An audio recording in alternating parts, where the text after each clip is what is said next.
They stood in front of everyone at the reunion, wine glasses raised, grins stretching wide.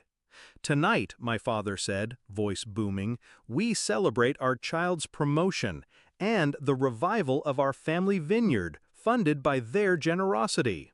Applause erupted. My mother's eyes gleamed with triumph. Everyone looked at me like I was a savior, and all I did was smile. The vineyard was their dream, their pride, their obsession, but it was also their curse. Years of debt, poor choices, nights where the lights flickered off because bills went unpaid. And through it all, I was the afterthought. The child told to understand the sacrifices while my clothes came from thrift shops and my tuition was a maybe. I learned early that love, in their house, had a price tag, and I wasn't worth enough.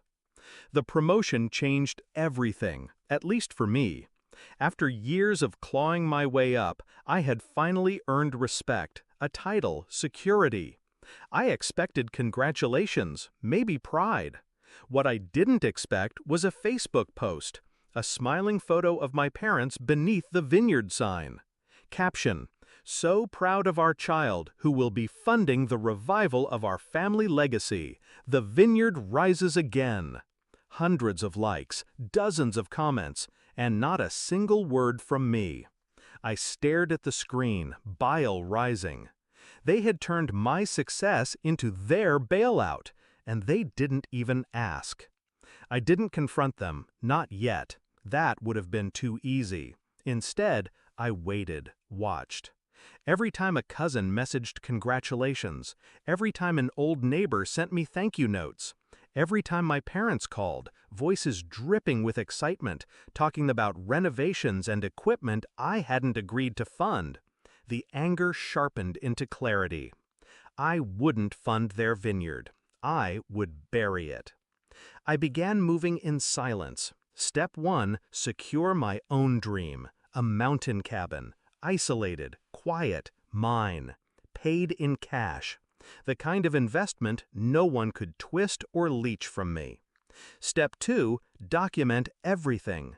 Screenshots of their posts, copies of their messages bragging about money they didn't have, proof of manipulation.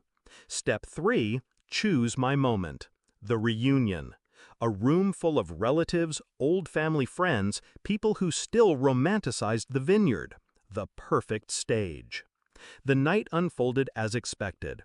Toasts, laughter, endless glasses of wine poured from bottles they couldn't afford. Then came the moment. My father, flushed from drink, raised his glass and announced, "To our child, the reason this vineyard will live again.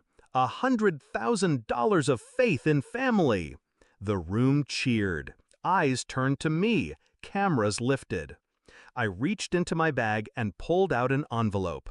I slid it across the table toward my parents. "Before we celebrate," I said calmly, "why don't you open this?" My mother's smile froze. My father frowned but tore it open. Photos spilled out onto the table. A cabin in the mountains, modern, strong, standing tall against endless trees. My cabin. Gasps rippled through the room as I leaned back in my chair. "That," I said, voice steady, "is where my money went. Not here.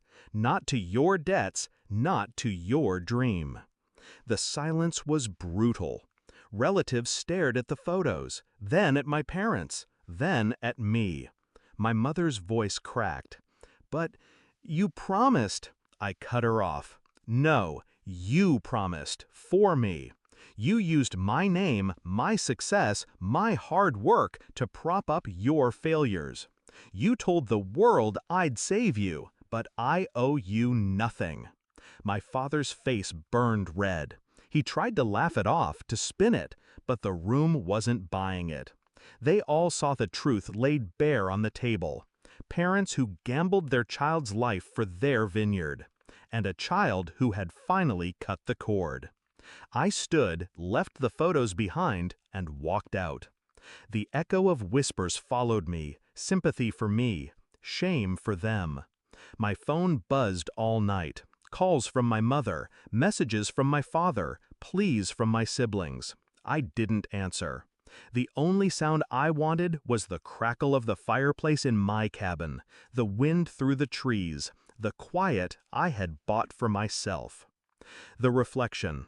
They smiled when I got promoted, not because they were proud, because they thought it was their second chance.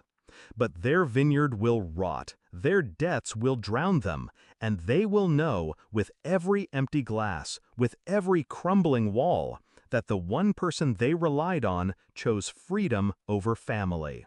They once taught me that love had a price tag. Tonight, I showed them mine. It wasn't $100,000. It was goodbye.